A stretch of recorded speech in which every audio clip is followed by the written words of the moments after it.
Hari ini kita bersama Todo dari channel YouTube Todopedia. Dia seorang YouTuber investasi saham yang lebih ke sebenarnya dividend investing kali ya. Tuh. Jangka panjang dividend investing Lebih kan. ke arah sana ya. Lebih ke arah sana. Gue personally bilang ke tim gue pengen ngajak lo karena menarik sih.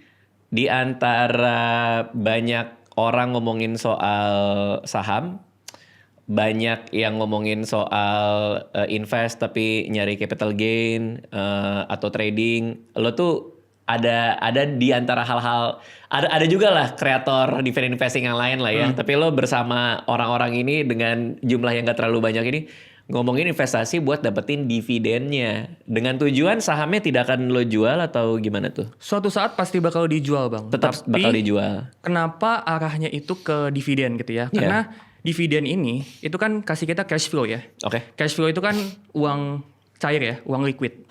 Nah, dengan kita nanti dapat dividen, kita dapat cash flow rutin, atau mungkin teman-teman bisa juga sebutnya passive income ya. Passive income itu bentuknya kan liquid cash. Nah, ketika kita dapat liquid cash, itu kita lebih punya fleksibilitas, Bang.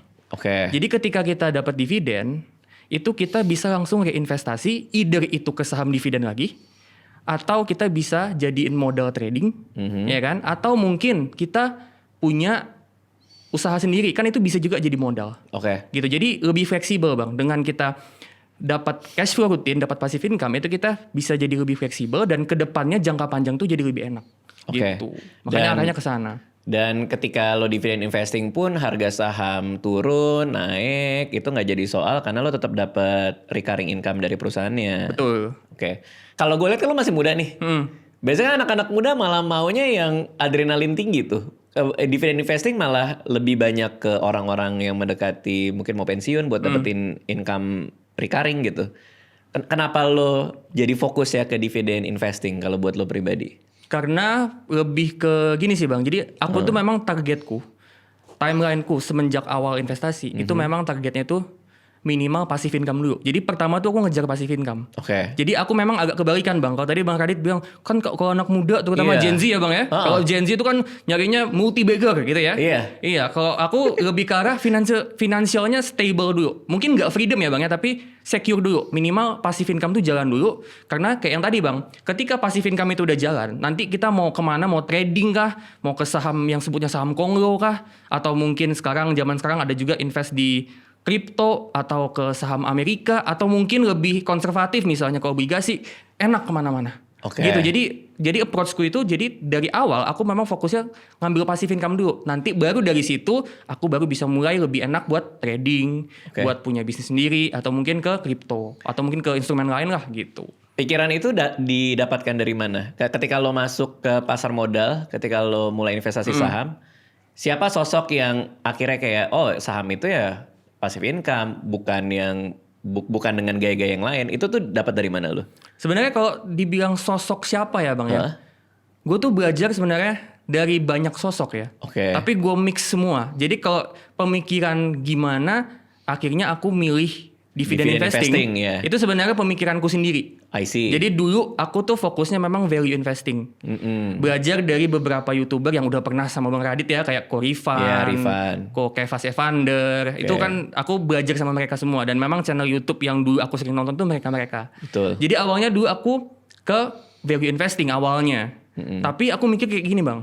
Waktu tahun 2022-2023 itu kan lagi zamannya mungkin Bang Radit ingat saham batubara. Lagi pada naik-naik tuh ya, Adaro, PTBA gitu kan. Aku mikir dapat dividen kayaknya oke juga nih. Gitu, ditambah waktu itu juga saham perbankan ya, sebut aja lah ya BRI gitu ya. Dia naikin dividen payout rasionya. Aku mikir kayaknya enak juga ya dapat passive income ya. Jadi selain dari kita fokus ke kenaikan harga saham jangka panjang, asik juga kalau dapat passive income ya dari saham gitu. Jadi kita bisa lebih tenang, Bang. Bilangnya tuh lebih nggak ada ekspektasi, Bang. Kalau misalnya kita fokusnya capital gain, apalagi mungkin kalau yang ngejar multi bagger gitu ya, itu kan ekspektasinya kan tinggi ya. Oh ini saham harus return segini gitu. Dengan aku dapat passive income, ada nggak sih harapan supaya dapat return tinggi? Ya tentu ada. Tapi dengan dapat passive income dari dividen, itu tuh jadi lebih merasa aman dan lebih merasa less expectation gitu, Bang. I see. Dengan orang-orang yang bilang dividen irrelevance teori, terus harga sahamnya juga pasti akan turun sesuai dividen yang dibayarkan. Menghadapi argumen-argumen kayak gitu, pendapat lo gimana tuh? Pertama dividen irrelevance ya Bang ya. Sebenarnya gini, kita di bursa saham itu tuh bebas Bang. Kita mau nganut dividen investing, kita mau nganut value investing, kita mau nganut investasi. Ada juga yang investasi tuh dia overall. Jadi gue nggak peduli dividennya berapa persen, capital gainnya berapa persen, pokoknya gue mau overall return. Total return. Ya, total return. Sebenarnya itu bebas ya. Jadi kan kita di saham itu bebas. Nah, tapi kenapa gue akhirnya tetap milih dividen investing? Karena gue tahu tentang teori itu. Tapi satu waktu, Bang, gue tuh nemu satu strategi. Gue sebutnya dividen per bulan, Bang. Jadi apa tuh? Kita dapat dividen dari saham itu tiap bulan, Bang. Jadi porto kita susun isinya tuh saham-saham, ada yang bagi dividen di Januari, ada yang di Februari, ada yang Maret, April, terus sampai Desember. Bayangin Bang, lu dapat gaji tiap bulan dari perusahaan-perusahaan yang lu pegang. Betapa tenangnya hidup lu di investasi ketika lu dapat gaji setiap bulan. Oke, tapi artinya itu kan perusahaannya kalau dia bagi dividennya sekali setahun berarti minimal ada 12 lah ya. Minimal ada 12 ya. Iya kan. Kalau setahun sekali, tapi ada yang punya interim juga kan. Artinya adalah kalau pola pikir kita bikin bisa dapat gajian per bulan, dividend irrelevance teori itu menjadi tidak terlalu penting lagi karena lu dapat stream of income-nya sehingga secara psikologis lu juga nggak akan jual beli gitu maksudnya. Iya. Menurut gue juga gitu sih. Menurut gue juga gitu. Karena gua ketika nyiapin dana pensiun gua dari muda di antara reksadana saham, reksadana indeks, saham individual yang gua pegang, gua kan nggak terlalu merhatiin tuh naik total persennya berapa. Pokoknya begitu gua dapat uang, gua taruh di instrumen-instrumen itu, dapat uang, taruh instrumen-instrumen itu, terus gua sempat pindah aplikasi buat beli-beli itu kan. Itu kan dari zaman gua muda tuh. Gua pindahin semua sehingga kan naik plus minusnya kan jadi riset lagi tuh. Betul. Jadi kan gue nggak tahu nih dari awal tuh sebenarnya berapa segala macam. Yang udah hijau jadi nol lagi gitu ya. Jadi nol lagi. Dan sekarang ketika gue mendekati di usia-usia yang sekarang, usia 41 udah mulai serius mikirin. Nanti mungkin gue agak tone back, agak mau persiapan pensiun. Itu gue mulai mikirin ketika gue pensiun nanti metode apa ya paling oke. Selama ini kan gue pikir gue pakai 4% rule tuh. Iya. Dengan gue taruh di instrumen, gue pikirnya juga itu mungkin obligasi. Karena ada satu obligasi, reksadana obligasi indeks yang sekitar CAGR 8, sekian persen per tahun. Itu aja udah di atas 4, jadi gue bisa ambil 4, dia naik 8. Iya. Logika gue gitu. Tapi gue makin lama makin nyari kan. Enggak sih, kayaknya dividen investing yang paling menarik sih kalau buat gue pensiun setelah gue pikir-pikir. Gue nyusun perusahaan-perusahaan itu, baru gue tarikin dividennya, gue ambilin dividennya untuk memenuhi masa pensiun gue. 4%-nya itu jadi batas gue aja. Gue niatnya nanti blended yield gue netnya di 7,5. Aku nonton itu Bang, yang waktu sama Koleon ya. Sama Leon ya? Iya. Lo lihat komennya deh, komennya sih isinya kayak kapan kayanya. Tapi kan bukan buat jadi kaya itu. Iya, betul, aku paham. Buat income pensiun. Nah, kalau ada dividen cut, toleransi gue sampai 4 jadinya. Jadi 4% itu jadi batas bawah gue gitu. Oh, oke. Itu logika gue. Nah, kalau lu samakah kayak gitu, lu punya target blended yield sendiri untuk batas passive income lu atau sebatas lu udah punya angka per bulan kehidupan sehari-hari, nah lu mau dapatnya segitu untuk memenuhi kebutuhan sehari-hari tanpa tahu yieldnya? Apa gimana kalau lu? Kalau gue pribadi ya Bang ya, puji Tuhan sekarang itu dari dividen, itu kalau di rata-rata setiap bulan, itu puji Tuhan udah bisa biayain hidup. Jadi bisa dibilang sebenarnya financial freedom. Oh serius loh? Puji Tuhan, di umur berapa? 29. Gokil bro. Tapi ini gue jomblo ya Bang ya, jadi lebih, memang biaya hidup ya lebih sedikit Bang gitu. Jadi lebih ke biaya hidup memang lebih sedikit, makanya ya tanggungan lebih sedikit, makanya achieve kesananya lebih cepat. Gitu. Nah, tadi Bang Radit nanya gitu ya, berapa sih blended yield ya? Blended yield. Kalau untuk passive income doang, itu aku targetin Bang, minimal itu 7,5. Sama dong. Net itu kan? pasif doang ya Bang ya? Kalau sama capital gain, kalau aku pribadi untuk saham nih Bang, untuk saham itu total dividen plus capital gain itu minimal banget 12-15% untuk saham Indo. Dan untuk saham US itu di sekitaran 11-12. Karena untuk saham Indo itu dibandingin sama saham US, itu sebenarnya saham Indo tuh kita resikonya lebih tinggi. Jadi gue juga mengharapkan return yang lebih tinggi kalau dari saham Indo. Ada equity risk-nya ya. Betul. Nah kalau gue tuh bener-bener gak mikirin tuh capital gain-nya. Karena selama gak ada perubahan fundamentalnya, ya udah gak apa-apa, gue keep selamanya aja. Tapi enak gitu gak sih Bang? Enakan begitu? Iya sih. Ya tapi kan kita gak pernah tahu ya. Siapa tahu ada industri yang jadi sunset atau apa kan gue gak ngerti. Bisa, itu bisa. Oke, berarti lu megang saham dividen Amerika? Atau untuk apa ini? Untuk Amerika enggak. Amerika itu aku pegangnya saham yang enggak ke dividen. Berarti ETF S&P?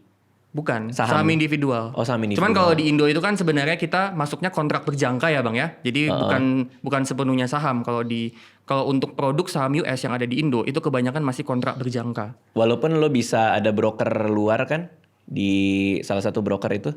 Itu salah satunya ya. Tapi lo nggak mau? Aku nggak pakai. Oke. Berarti karena itu kontrak berjangka, artinya porsi lo nggak gede dong? Nggak gitu gede. Karena lo merasa ada elemen of risk juga kah? Betul. Jadi nggak segede saham Indo, tapi gini Bang, untuk yang di bursa US itu kontrak berjangka itu aku cuma pegang satu saham Bang. Cuman pegang satu. Nah kalau yang di Indo itu memang ada sekitaran 9 terakhir aku cek. Gitu. Jadi konsentrasi kalau yang di US. Itu buat nyari capital gain. Kalau yang di Indo memang dividen. Karena memang di Indo kan dividen gurih banget ya Bang ya. Sekitaran banking aja bisa 8-9%. Iya, terakhir BNI 8,1. BNI 8, BRI juga 8, Mandiri tuh 9. Iya sih, menarik sih. Dividen investing tuh menarik tahu di Indonesia. Karena perusahaannya banyak yang udah mature, penduduknya juga gede, konsumsinya juga gede. Tapi jarang ada yang ngulik ya. Karena maunya cepat kaya. Multi bagger. Iya sih. Kebanyakan ya, tapi ada juga sih. 7,5% net yield menurut lo ideal? Untuk sekarang passive income only ya Bang ya, dividend yield only ideal. Menurutku ideal. Kalau misalnya orang mau ngambil dengan dividen yield yang lebih tinggi, artinya resikonya berarti lebih tinggi. Betul. Dan juga gini Bang, ketika kita mau cari saham yang dividen yieldnya very high ya, contoh very high itu di atas 10%. Itu kemungkinan, ada beberapa kemungkinan. Yang pertama, bisnisnya bisa naik turun, kayak batu bara, cyclical ya sebutannya. Itu yang pertama. Yang kedua, bisa jadi ketika dia bagi dividen, itu udah semua dari labanya. Jadi ketika dia cetak laba nih dari bisnisnya, ya labanya itu 100% tuh dibagiin. Artinya apa? Nggak ada duit buat investasi, buat ekspansi Bang. Nah jadi bisa jadi growth-nya akan turun tuh, kalau yang di atas 10%. Gitu. Jadi ada beberapa kemungkinan. Ada yang bisa jadi memang karena harganya di bawah dan bisnisnya bagus, itu juga bisa. Waktu kemarin tuh lagi jatuh ya Bang ya, waktu Januari kemarin, itu actually Bang, salah satu saham perbankan di Indo, Bank Mandiri, itu bisa sampai yieldnya 10-11%. Jadi itu memang satu momen yang memang bisa gedein dividen, karena kan bunyinya di bawah. Tapi kan jarang Bang. Nah biasanya kalau yang 10% itu, ya 10% ke atas, 10%, 11%, 12%, bahkan ada yang 15 sampai bisa hampir mendekati 20, itu yang tadi kemungkinannya antara dia cyclical, atau bisnisnya memang udah nggak ada potensi pertumbuhan, makanya labanya dibagiin aja ke investor, atau dia bisnis sunset industry. Jadi itu resiko yang juga kita mesti pertimbangin kalau kita mau beli saham yang dividennya terlalu gede. Karena kalau sunset industry dia juga kesulitan buat invest balik uang dia ya. Jadi akhirnya dibagiin aja ke pemegang saham ya. Gimana cara lo menilai perusahaan mana yang ada di portfolio yang 9 biji ini? Dilihat dari dividen growth-nya. Lo ada patokan kah setiap tahun dividen nominal growth yang dikasih, DPS-nya yang dikasih ke investor itu naik sekian persen?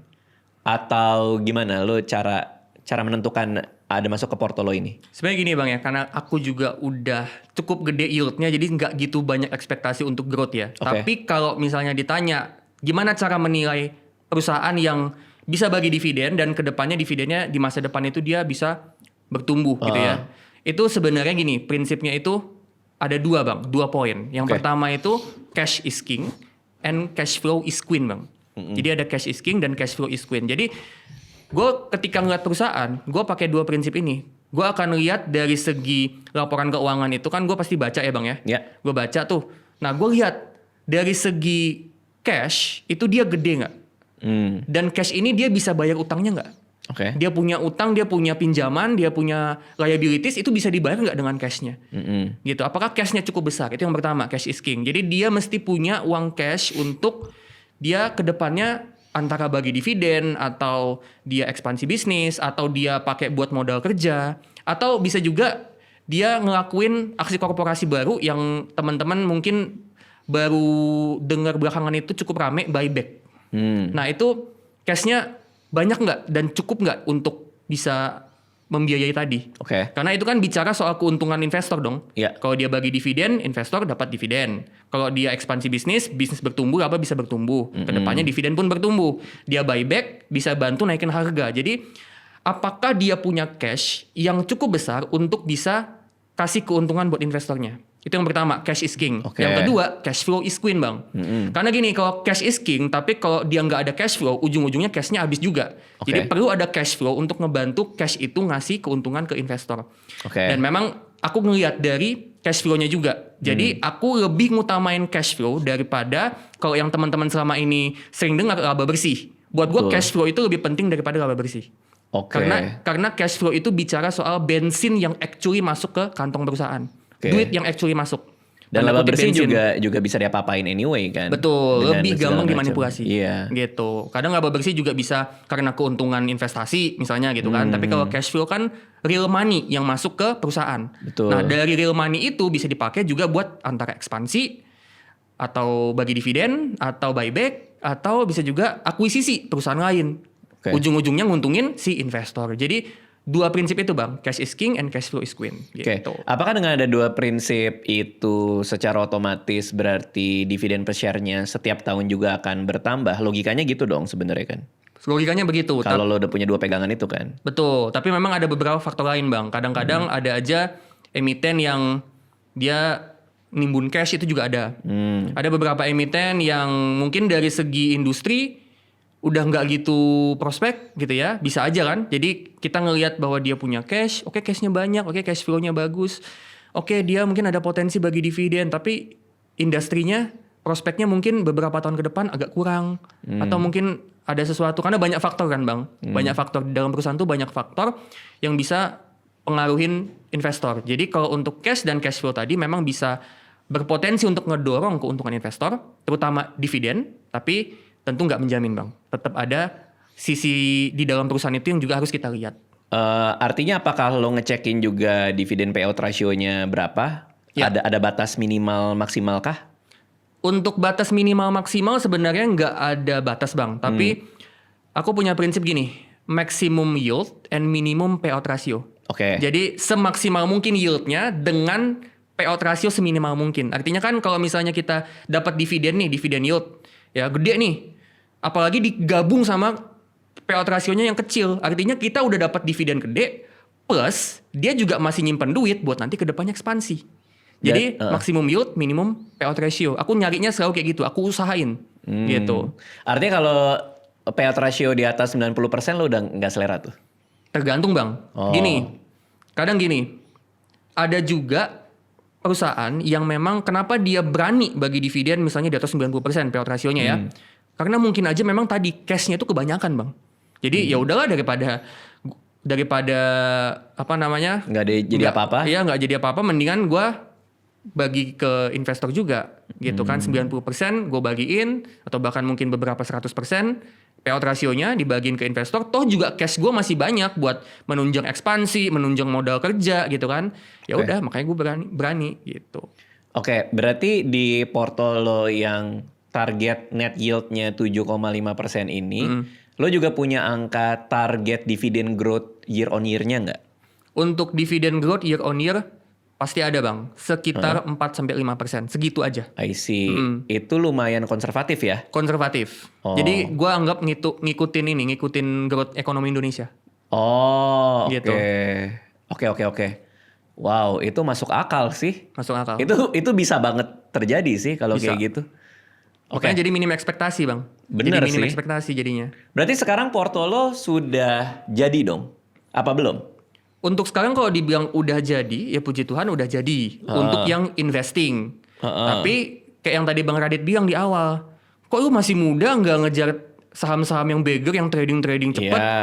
Itu planningnya bang. Jadi gua kebalikan. Oh nantinya uang dividen itu lo pakai buat sana? Sebagiannya mau ke sana. Oh. Jadi dividen itu jadi modal trading bang. Heeh. Nanti gua trading, ya tentunya harapannya profit gitu ya, nggak cut loss ya kan. Nanti profit dari trading itu gue balikin lagi ke saham dividen. Jadi ada perputaran uang. Oh oke. Gitu bang. Gue paham maksud lo. Jadi gue nyiptain sistem perputaran uang. Dari dividen jadi modal trading. Dari modal trading gue trading profit. Profitnya gue balikin ke saham dividen. Jadi muter duitnya. Kenapa nggak dividen dari hasil porto dividen lo langsung beliin saham dividen? Itu bisa, makanya sebagian buat trading, ya kan? Kali aja ada peluang memang gitu kan? Kali aja ada peluang, sebagian ya tetap gue reinvest lagi. Gue tahu kenapa Gitu. sih. Kenapa bang? Waktu lo banyak sih menurut gue. Karena kan lo udah full time di YouTube kan? Betul. Iya kan? Iya. Karena lo punya space segitu banyak untuk berpikir, untuk baca laporan, maka lo punya bisa bikin mungkin trading jangka menengah, jangka pendek. Betul. Memang masih ada, ya bisa dibilang masih ada slot waktu ya tambahan. Iya sih, kayaknya sih itu sih. Oke. Wah menarik nih. Coba ini loh, lo umur 29. Pertama kali lo di market tahun berapa?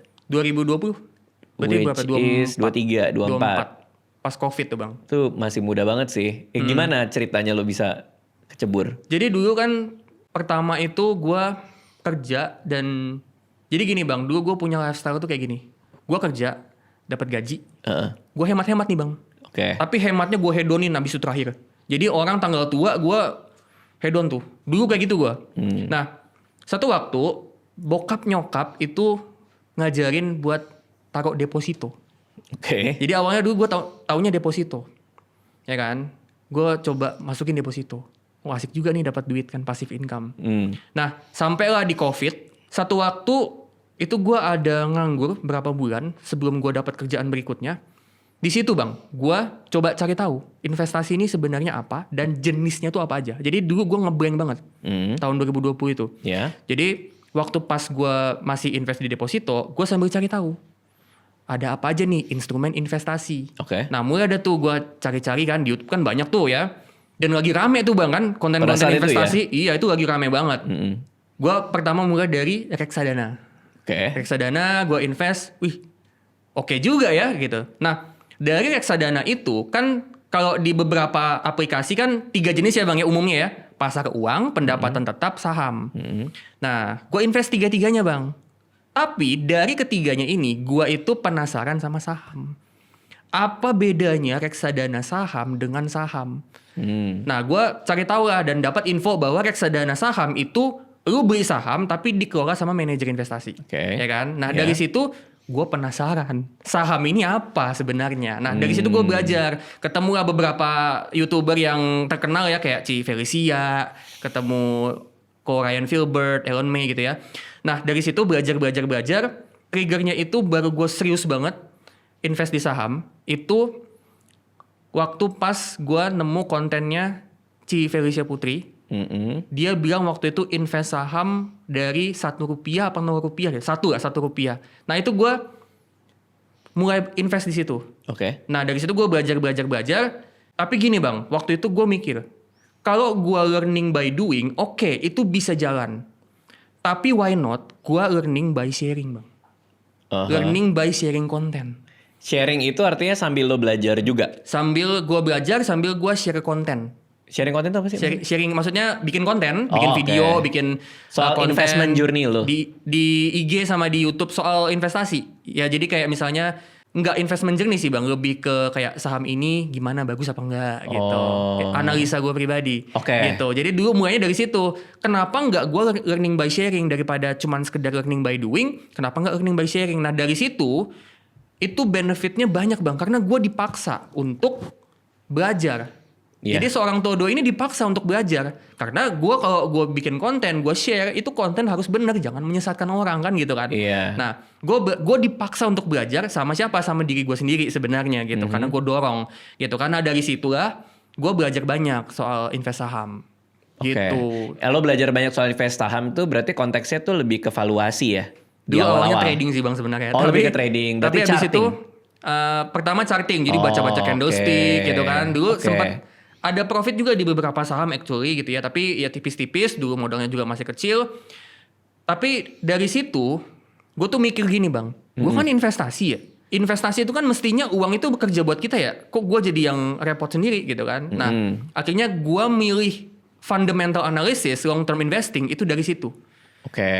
Itu triggernya di situ. Kenapa gue akhirnya milih ke long term investing. Nah, dulu mulainya dari value investing.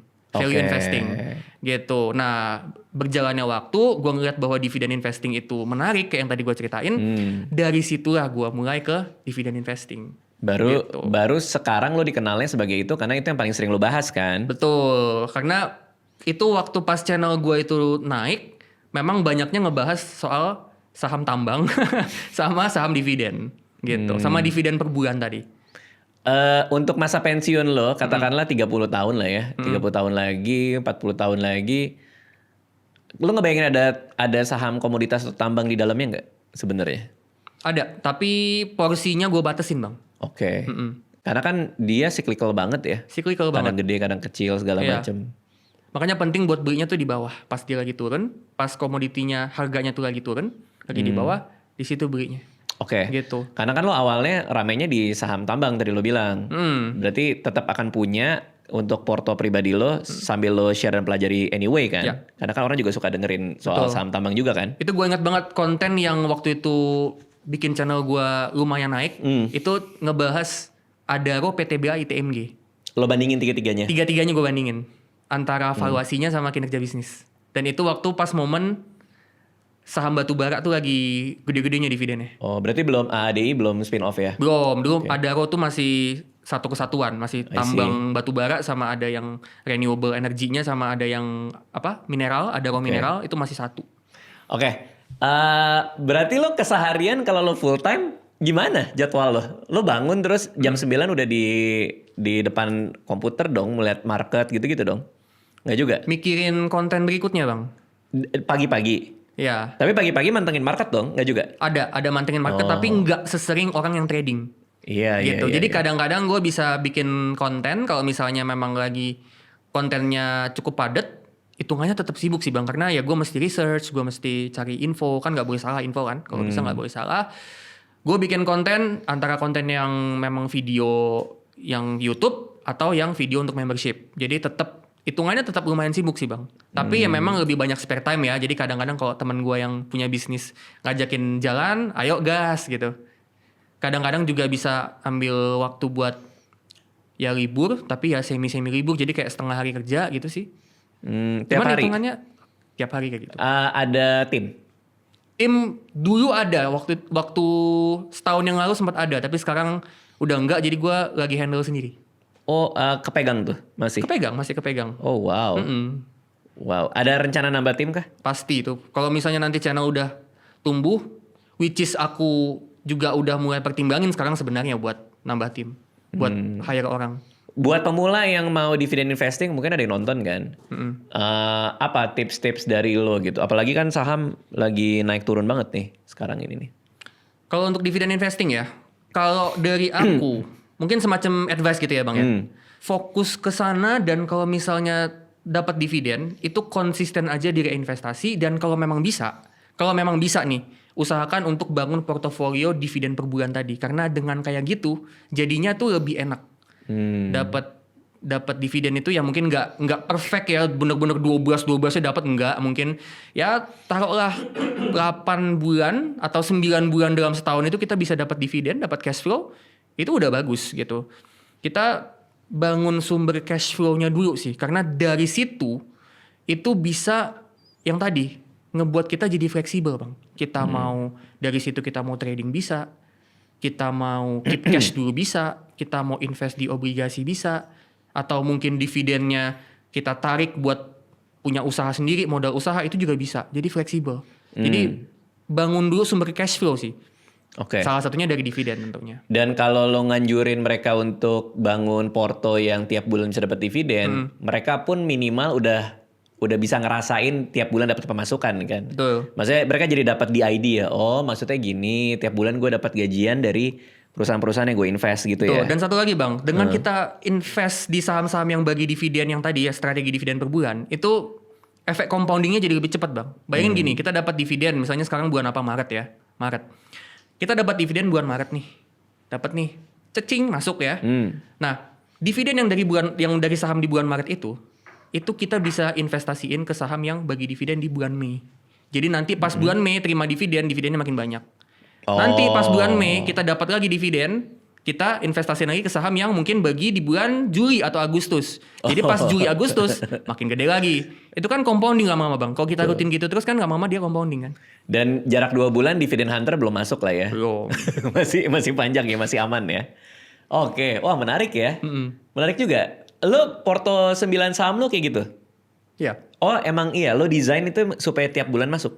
Setiap bulan masuk dengan catatan sahamnya memang masih, menurut gue ya masih under value.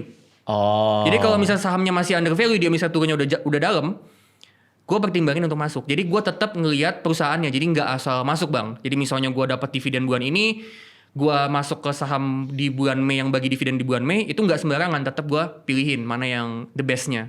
Yang perusahaannya memang bagus dan valuasinya murah Bang. Dan yang tadi cash and cash flow itu. Gitu. Pendekatan valuasi favorit lo apa dalam menilai sebuah emiten? Kombinasi Bang. Ada gue kadang pakai PE, price to earnings ratio, tapi itu cuman screening awal doang. Karena kalau gue ngelihat itu doang, bisa jadi gue kejebak sama saham-saham yang ternyata meskipun valuasinya murah tapi dia mungkin sunset atau bisnisnya lagi ada masalah. Kan itu bisa. Nah, jadi gue gabung Bang antara price to earnings sama metode valuasi namanya discounted cash flow. DCF. Sama satu lagi discounted dividend model. Nah itu discounted dividend model atau DDM itu sebenarnya DCF tapi versi dividen. Gitu. Jadi gue combine antara PE sama salah satu dari ini. DCF atau DDM. Berarti gitu. lo punya asumsi buat dia di masa depan kira-kira cash flow-nya akan kayak gimana ya? Berarti lo proyeksiin sendiri itu? Ada. Dan kalaupun gue nggak gitu ada clue, gue biasanya pakai konservatif Bang. Jadi kalau konservatif itu ya katakanlah gue coba cek dia masih bisa tumbuh apa enggak. Kalau gue pakai misalnya estimasi gue 0%, artinya kan udah jelek banget tuh ya, misalnya dia nggak tumbuh sama sekali. Iya, stagnan ya. Kalau dengan yang jeleknya aja ternyata katakanlah fair value-nya itu masih di atas harganya yang sekarang, itu kan berarti potensinya luar biasa gitu kan. Artinya memang murahnya itu nggak ketulungan gitu kan. Udah jelas itu buy buat gue gitu kan. Nah itu juga gue ngelihat. Gitu. Oke. Melihat kondisi market sekarang, gimana menurut lo? Ini ada perang antara Amerika, Iran, terus sebenarnya market merah. Sebenarnya gini sih, kalau kita ngelihat market sekarang ya Bang ya, ini sebenarnya bukan dari pas perang doang, tapi yang waktu kemarin drama MSCI, itu sebenarnya kalau kita mau fokus jangka panjang Bang, itu sebenarnya peluang itu di mana-mana. Di mana-mana Bang, beneran. Kapan lagi saham BCA turunnya sampai sejauh itu, BRI turunnya sejauh itu, Bank Mandiri bisa 9% dividen yield. Itu jarang loh Bang. Jarang, semua orang bilang itu jarang Bang. Itu malah jadi kesempatan menurutku untuk kita hunting saham-saham yang memang lagi jatuh. Gitu loh. Dan kalau kita bicara soal mulai dari drama MSCI, terus juga sekarang ada perang gitu ya. Selain itu juga kasih opportunity. Sebenarnya ketika kemarin ada drama MSCI, itu sebenarnya wake up call untuk bursa kita Bang. Karena dia kan mempertanyakan likuiditas satu, sama yang kedua transparansi. Dari situ kan kayak kita tuh digampar gitu loh Bang. Ya kan? Kita digampar dikasih wake up call.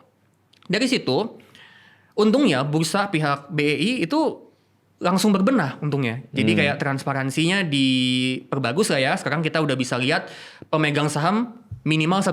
Kalau dulu kan 5%. Itu kan udah nambah tuh transparansi. Ya kan? Terus juga untuk likuiditas apa?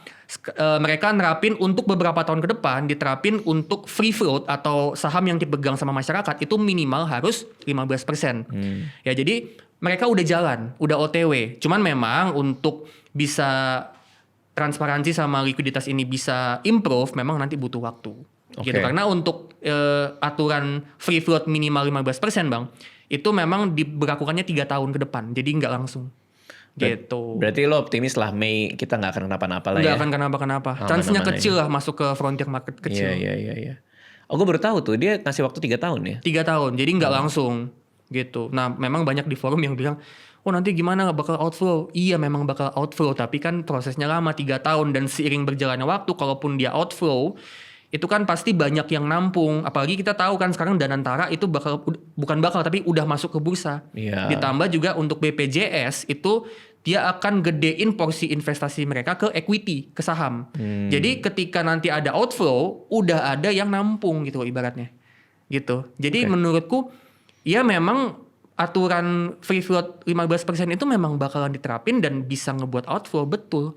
Tapi menurutku udah ada yang nampung gitu. Jadi nggak usah terlalu khawatir sih. Justru malah ini bisa dibilang bursa kita itu ya berevolusi lah, jadi lebih baik gitu. Oke.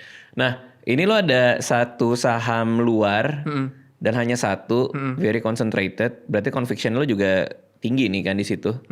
Kenapa harus lo punya itu satu? Kenapa lo nggak fokus di saham Indo aja gitu di satu knowledge yang lo punya? Karena it's only satu anyway kan si saham luar. Betul. Jadi waktu itu kenapa gue masuk ke saham yang satu ini? Awalnya memang gue pengen invest di saham US, ya kan. Meskipun itu memang bentuknya kontrak berjangka, tapi ya pengen ngerasain aja gitu kan. Perusahaan ini tuh dia 3 tahun kan berapa 2026 ya, 3 tahun yang lalu itu dia jatuh banget ya. Tapi secara bisnis itu masih bagus Bang. Tapi memang jatuhnya itu luar biasa karena banyak sentimen negatif, gitu. Tapi bisnisnya masih bagus, bisnisnya masih jalan, gede pula, revenue-nya masih bertumbuh, cash flow-nya masih bertumbuh, tapi dia turun terus. Dan nggak cuma itu, dia rutin ngelakuin buyback dan bisnisnya masih dikembangin. Nah, gue ngeliat itu opportunity dong Bang. Apalagi pas waktu itu gue ngeliat si satu saham ini itu di mana-mana di media di mana-mana itu takut semua. Takut semua. Bahkan ada yang bilang bahwa satu saham ini tuh uninvestable Bang. Jadi nggak layak untuk diinvestasiin. Gua kan punya mindset waktu itu value investing. Ya gua lawan. Gua beli di bawah. Puji Tuhan beggar sekarang. Oh iya? Iya udah beggar. Dan belum mau keluar? Karena belum nyampe nilai lo? Udah, tapi gua ngeliat prospeknya masih bagus jangka panjang. Jadi kayaknya masih ada upside menurut gua. Gokil. Itu akan lo cari lagi saham yang kayak gitu di US? Untuk sekarang belum ya Bang ya. Karena gue masih planning gue ke depannya sebenarnya lebih ke gedein dividen dulu. Betul. Tapi nanti ya gue gak menutup kemungkinan bakalan masuk ke US juga kalau misalnya lagi pengen masuk. Gitu. Nah ini lo, porto keseluruhan lo secara komposisi apa aja nih? Lo ada saham dividen di Indonesia, lo ada saham luar di US, sisanya lo ada obligasi kah, reksadana pasar uang kah? Atau full gimana? saham Bang. Full saham. 100%, 95 lah ya? Untuk yang invested money iya di saham. Tapi kalau cash ada lah Bang. Ada. Cash buat ready ini dry powder lo 10%, 20%? 10. Sekitar 10 sampai 15-an. Di belasan persen something ya. Berarti lo kerjaan lo sekarang tinggal nunggu dividen ya? Nunggu dividen. Bentar lagi kan bulan depan kan udah pada bagi dividen lagi kan? Iya. April, Mei, Juni tuh gue panen tuh Bang. Abis itu lo kumpulin, baru nanti lo mikir mau ditaruh mana? Iya. Atau gue keep cash aja dulu kan. Gue minimal gue taruh RDPU kan.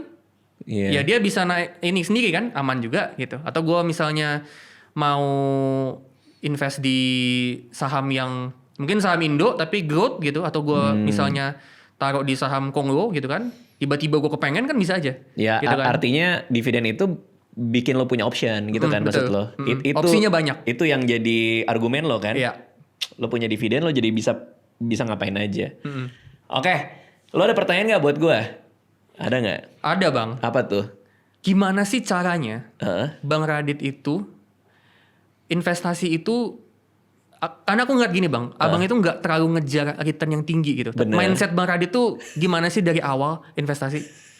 Itu gue pengen tahu karena gue juga niru lu bang sebenarnya. Iya, maksudnya kepikiran dari Bang Radit juga. Oke. Enak juga kayaknya jadi Bang Radit ya, investasi. Oke, returnnya nggak terlalu gede tapi dia juga nggak gitu mikirin gitu. Iya. Karena buat gua target return tinggi artinya ada resiko tinggi yang kita ambil.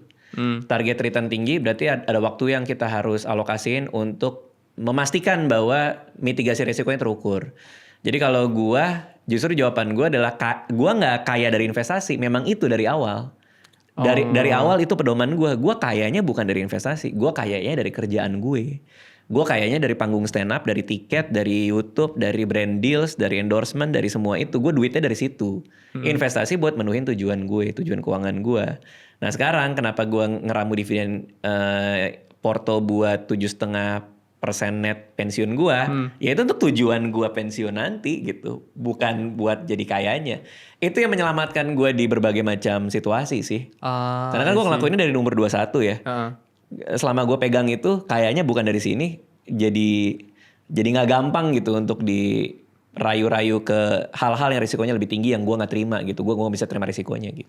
Oh, berarti lesson learn ya bang ya yang gue dapat dari lu bang. Lu berarti lebih ke memang multiple source of income ya bang ya. Betul. Karena lu memang tadi kan banyak yang nulis buku juga kan, stand up comedy. Iya, royalti buku ya. Iya dan lain sebagainya. Jadi lebih expectation ya bang ya. Kalau buat gue iya, jadi gue mau perlakuan investasi apa? Nah kan terus datang banyak argumen kan, kayak misalnya, berarti Warren Buffett gimana dong? Dia investasi jadi kaya. Lah itu kerjaan dia kan investasi. Kan dia kerja dari kaya dari pekerjaannya, which is sebagai investor profesional. Gue bukan investor profesional kalau gue terus terang memang bukan investor profesional. Gue kayaknya dari kerjaan dan makanya gue ini. Cuma memang gue lagi serius banget sih, lagi ngeramu Porto dividen pensiun itu memang lagi serius. Jadi porsi waktu gue kebetulan di tahun ini dan tahun kemarin lagi banyak gue luangin waktu buat belajar lagi gitu. Tapi gini sih bang, mungkin di podcast ini gue juga mau bilang gini ya bang. Tadi Bang Radit tuh bilang gini, ya itu kan kerjaannya si investor kayak Warren Buffett, investor besar lah ya.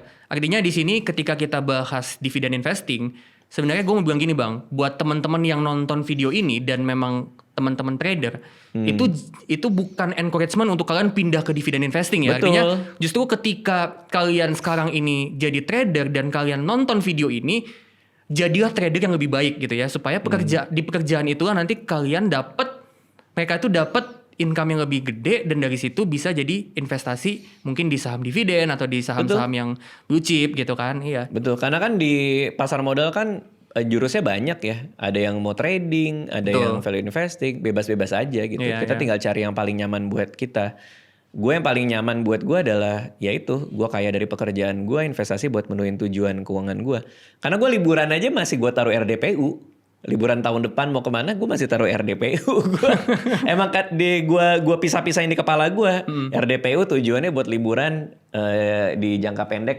Bisa gue ambil duitnya gitu sih. Karena diajarinnya dari dulu gitu bro. Gue kan gue ikut Mbak Wina dulu kan sama Mbak Likwina Hananto, diajarinnya kayak gitu. Tujuan lo apa dengan semua investasi ini? Goal based investing ya berarti ya. Iya. Lebih ke goalnya gitu kan. Kalau kebanyakan orang kan lebih ke wealth ya, wealth building kan. Iya, which is gak salah juga. Gak kan? salah, betul. Iya. Oke, buat yang di rumah kalau mau follow lo, mau tahu lo lebih banyak bisa kemana? Ke channel Todopedia.